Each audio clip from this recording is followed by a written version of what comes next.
On October 31st, the Syrian Arab Army, SAA, Tiger Forces, and the Republican Guard liberated the neighborhoods of Kanamat, Kasarat, Badr, and the old airport from ISIS in Deir Ezzor city.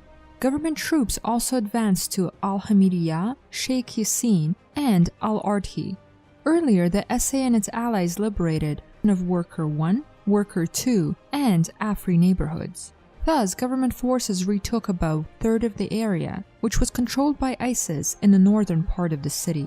On the same day, the Russian attack submarine, Veliki Novgorod, launched 3-caliber cruise missiles on terrorist targets near the ISIS-held town of Al-Bukamal. The missiles destroyed several fortified command points where militants and vehicles were deployed, and a large weapons depot.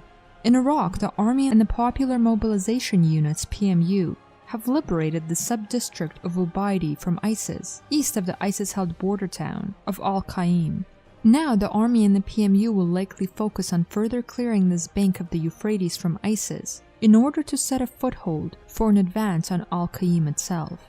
Iraq forces launched an advance on the ISIS-held town of Al-Qaim last week. Since then, they had liberated a large area east and south of it and reached the outskirts of the town. The liberation of Al-Bukamal and Al-Qaim may be considered as a strategic loss of the US-led coalition. Washington had been seeking for a long time to build a buffer zone controlled by its proxies between Syria and Iraq, arguing that in the alternative, Iran would be able to provide military assistance to the Assad government via a land route. Meanwhile, the Kurdistan Regional Government (KRG) and the Iraq federal government allegedly reached an agreement over the border crossing of Faish Kabur and Ibrahim al-Khalil. According to the agreement, troops of both the federal government and the KRG will be stationed there. This way, Baghdad will be able to monitor the traffic between the KRG and Turkey, as well as between the KRG and a part of Syria controlled by the US-backed Syrian Democratic Forces (SDF).